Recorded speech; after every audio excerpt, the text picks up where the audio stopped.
ఆ వస్త్రం నీదే అంటావా? నీదే అయితే నీ లోపల ఎలా ఉందో బయటికి కూడా అలా కనపడాలి. అవునా?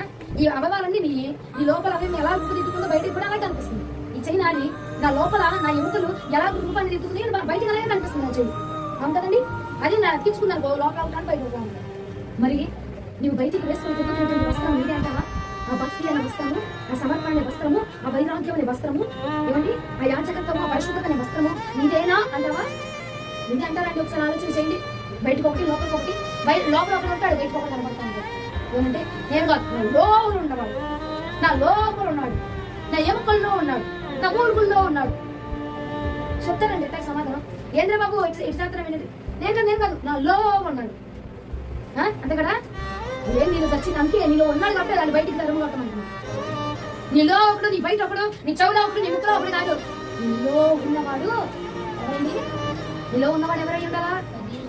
నా సరైన యేసు క్రీస్తు ప్రభుల వారు మాత్రమే.